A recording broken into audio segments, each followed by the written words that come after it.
അകത്തേക്ക് കയറിയ അല്ലി പാർവതിയുടെ മുഖത്തെ മാറ്റം ശ്രദ്ധിച്ചിരുന്നു. ചേച്ചി, ആ എന്താ, എന്തെങ്കിലും വയ്യായിക തോന്നുന്നുണ്ടോ? ഏയ് ഇല്ലടി. അവിടെയുണ്ടായിരുന്ന കസേരയിലേക്ക് ഇരുന്നു കൊണ്ട് പാർവതി പറഞ്ഞു. ആണോ? ചേച്ചിയുടെ മുഖം പെട്ടെന്ന് വാടിയ പോലെ.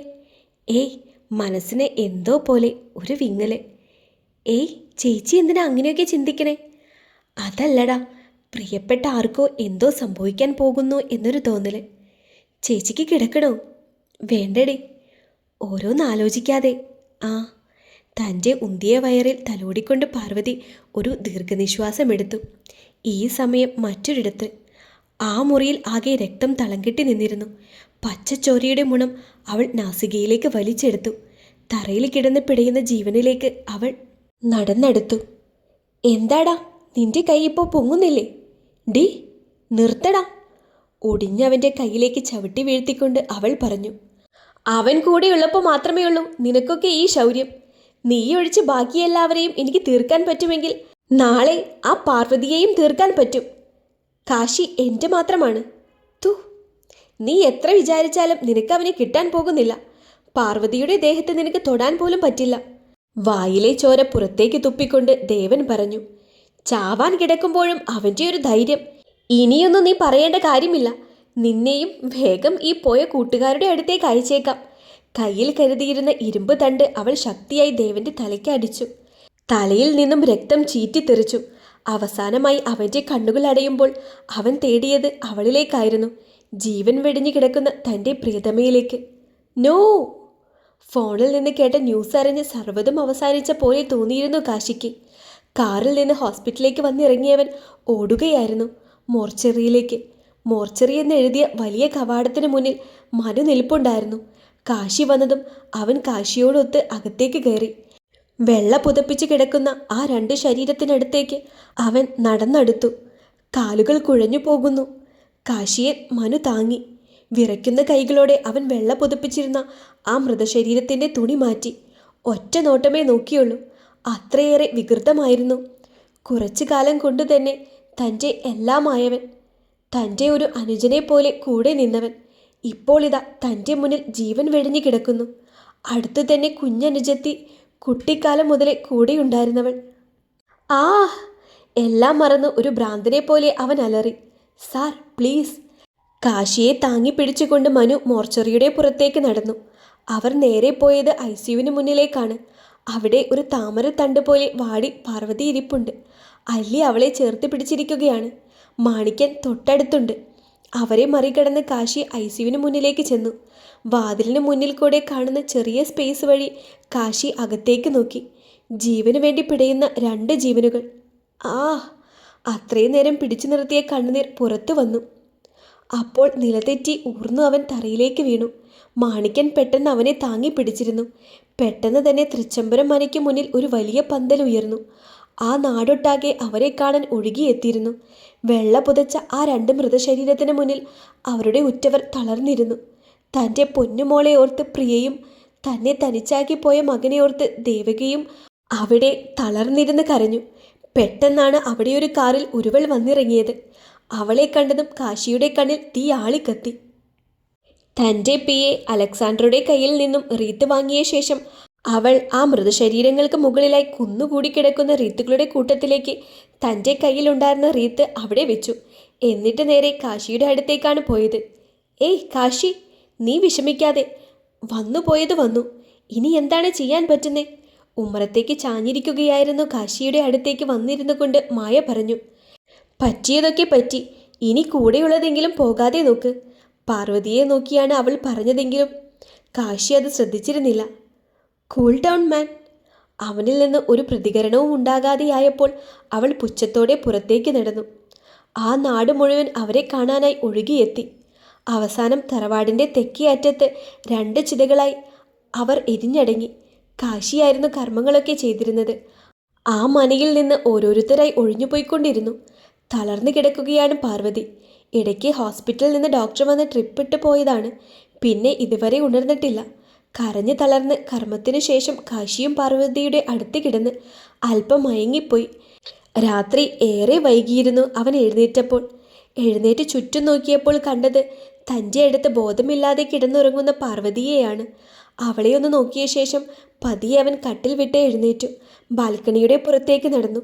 അവൻ്റെ നോട്ടം ആദ്യമേ പോയത് തെക്കേ തൊടിയിലെ ഇപ്പോഴും കത്തിക്കൊണ്ടിരിക്കുന്ന 2 കനലുകളിലേക്കാണ്. പെട്ടെന്നാണ് അവൻ്റെ ദൃഷ്ടി മറ്റൊരിടത്തേക്ക് കിട്ടിയത്. മനയുടെ മുറ്റത്ത് വലിയ നീർമാതള മരത്തിൻ്റെ ചുവട്ടിലായി ഇരിക്കുകയാണ് മാണിക്കനും മല്ലിയും. പെട്ടെന്ന് കാശി കയ്യിലേക്ക് നോക്കി. സമയം 8 മണിയായിട്ടുണ്ട്. പെട്ടെന്ന് അവൻ മുറിയുടെ പുറത്തിറങ്ങി മുറ്റത്തേക്ക് ചെന്നു. കാശി വരുന്നത് കണ്ടതും മാണിക്കനും മല്ലിയും എഴുന്നേറ്റ് നിന്നു. നിങ്ങളെന്താ പുറത്ത് നിൽക്കണേ?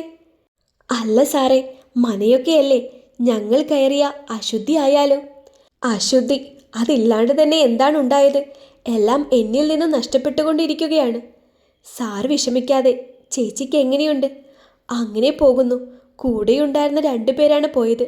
ബാക്കി 2 പേർ ജീവന് വേണ്ടി മത്സരിച്ച് ICUയിൽ കിടക്കുന്നു. സാർ പറ. വിരോധമില്ലെങ്കിൽ ഞാൻ കുറച്ച് ദിവസം ചേച്ചിയുടെ കൂടെ നിൽക്കാം. വേണ്ട, നിങ്ങൾക്കത് വലിയ ബുദ്ധിമുട്ടാകും.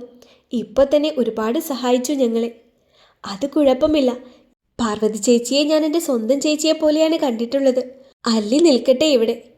ഒരു തരത്തിൽ അത് നല്ലതാണ്, ഈ വീട്ടിൽ അവൾ ഒറ്റപ്പെടാതിരിക്കാൻ. എന്നാൽ സാർ, ഞാൻ അങ്ങോട്ട് തിരിക്കട്ടെ? പയ്യന്മാരൊറ്റയ്ക്കാണ് അവിടെ. മാണിക്ക. സാറേ, നീ പോയി 2 പേരെയും കൂട്ടിക്കൊണ്ടു വാ. അയ്യോ, ഞാൻ. എന്താ, ഇവിടെ താമസിക്കാൻ ബുദ്ധിമുട്ടാണോ? നേരത്തെ പറഞ്ഞ പോലെ അശുദ്ധി? ആറിനെയും ചേച്ചിയും പോലെയല്ല ബാക്കിയുള്ളവർ. ഇവിടുത്തെ തമ്പുരാട്ടിയൊക്കെ. അച്ഛമ്മ എന്തേലും പറഞ്ഞോ? അവരങ്ങനെയാണ്, മൈൻഡ് ചെയ്യണ്ട. നിങ്ങൾക്ക് ബുദ്ധിമുട്ടാണെങ്കിൽ ഒരു കാര്യം ചെയ്യാം. പാർവതിയുടെ ഒരു വീട് ഇവിടെ ഒഴിഞ്ഞു കിടപ്പുണ്ട്. അടുത്ത് തന്നെയാണ്.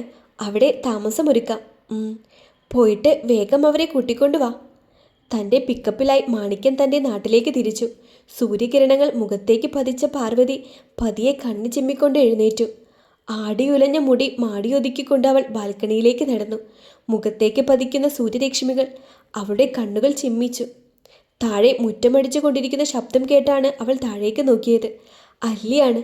കാശി ഇന്നലെ തന്നെ എല്ലാം പറഞ്ഞിരുന്നു. മാണിക്യൻ മടങ്ങി വന്നാൽ അവർക്ക് കൊടുക്കാൻ താക്കോലും ഏൽപ്പിച്ചിട്ടാണ് കാശി പോയത്. അല്പനേരം കൂടെ അവൾ ആ നിൽപ്പ് നിന്നു.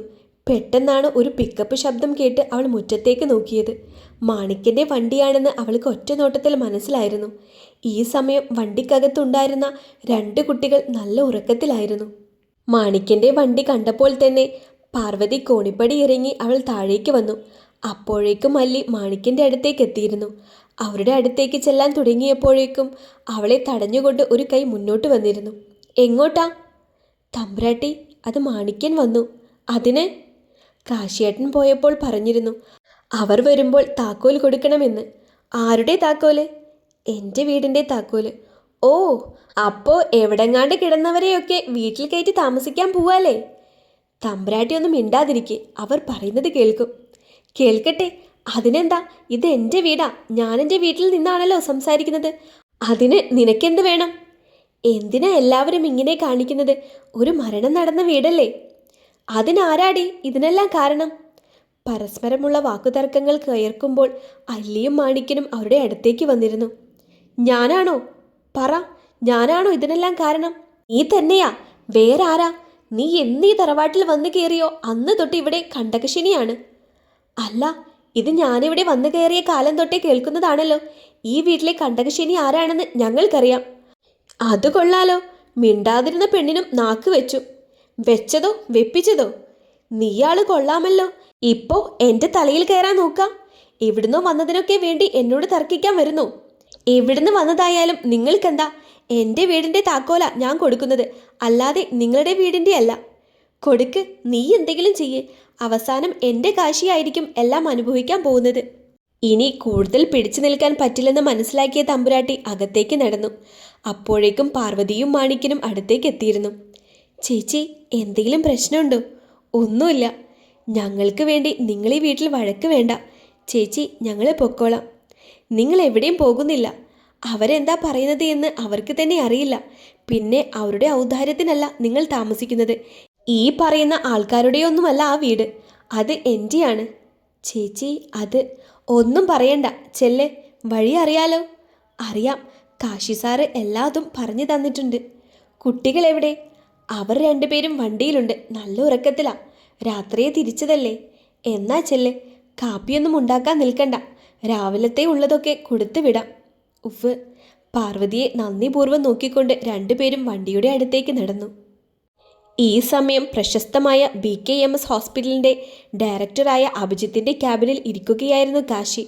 സി മിസ്റ്റർ കാശി, ഞാൻ എന്താ പറയുന്നത് എന്ന് നിങ്ങൾ ശ്രദ്ധിച്ച് കേൾക്കണം. യെസ്. രണ്ടുപേരും പതിയെ ജീവിതത്തിലേക്ക് തിരിച്ചു വരുന്നുണ്ട്. മരുന്നിനോടൊക്കെ റിയാക്ട് ചെയ്യാൻ തുടങ്ങി. രണ്ടുപേരുടെയും മരണകാര്യം ഞങ്ങൾ അറിയിച്ചിരുന്നു. നമ്മൾ വിചാരിച്ച പോലെ തന്നെ രാധു, ആ കുട്ടി വയലൻ്റായാണ് പെരുമാറിയത്. പിന്നെ ദേവൻ, അയാളാണ് ഞങ്ങളെ ഞെട്ടിപ്പിച്ചു കളഞ്ഞത്. ഒരു റിയാക്ഷൻ ഇല്ലായിരുന്നു. ചിലപ്പോൾ ഇങ്ങനെ തന്നെ ആവുമെന്ന് അറിഞ്ഞിരിക്കാം. ഇപ്പോൾ എങ്ങനെയാണ് ഡോക്ടർ? സംസാരിക്കാൻ പറ്റുമോ എനിക്ക്? ആവാം, പക്ഷേ ഒരു ദിവസം കൂടെ കഴിയട്ടെ. രണ്ടുപേരും ICUവിൽ തന്നെയാണ്. കുറച്ച് മുറിവുകളൊക്കെ ഉണ്ടല്ലോ, അതിന് ഇൻഫെക്ഷൻ വരാതിരിക്കാനാണ്. പിന്നെ കാശിയോട് എനിക്കൊരു കാര്യം പറയാനുണ്ട്. അത് ഞാൻ മനഃപൂർവ്വം ഇന്നലെ പറയാതിരുന്നതാ. പറ. ഒരു ഡോക്ടറായല്ല, നിൻ്റെ ഒരു ഫ്രണ്ടായാണ് ഞാൻ ഇപ്പോൾ മുന്നിലിരിക്കുന്നത്. ഡാ, ദേവനെ എങ്ങനെയെങ്കിലും നമുക്ക് തിരിച്ചു കൊണ്ടുവരാം. പക്ഷേ രാധു, അവളെ നമുക്ക് തിരിച്ചു കൊണ്ടുവരാൻ വളരെ പാടായിരിക്കും. എന്താ? പറ. She has brutally raped. What? അതെ, ഞങ്ങൾക്ക് സംശയമുണ്ടായിരുന്നു. റിപ്പോർട്ട് കിട്ടി. Radhu, she is all right. ആ ഷോക്കിൽ നിന്ന് അവളെ തിരിച്ചു കൊണ്ടുവരണം. എന്താടാ, ഞാനിനി എന്താ ചെയ്യേണ്ടത്? നീ കൂളാക്, എല്ലാം ശരിയാകും. ആരാ ഇത് ചെയ്തതെന്ന് അവരെ കൊണ്ട് തന്നെ നമുക്ക് പറയിപ്പിക്കാം. സമയം 1 മണിയോടെ അടുത്തിരുന്നു. വീടിൻ്റെ ഉമ്മറത്തിരിക്കുകയാണ് അഴക്. വിശന്ന് കണ്ണ് കാണാഞ്ഞിട്ടാണ് ഇരിപ്പ്. പെട്ടെന്നാണ് അവൻ്റെ കണ്ണുകൾ മെയിൻ റോഡ് കടന്ന് തൻ്റെ അടുത്തേക്ക് നടന്നു വരുന്ന പെൺകുട്ടിയിലേക്ക് എത്തിയത്. ആരാ? ഞാനോ? ആ. അവളിൽ നിന്ന് കണ്ണെടുക്കാതെ തന്നെയാണ് അഴക് അത് ചോദിച്ചത്.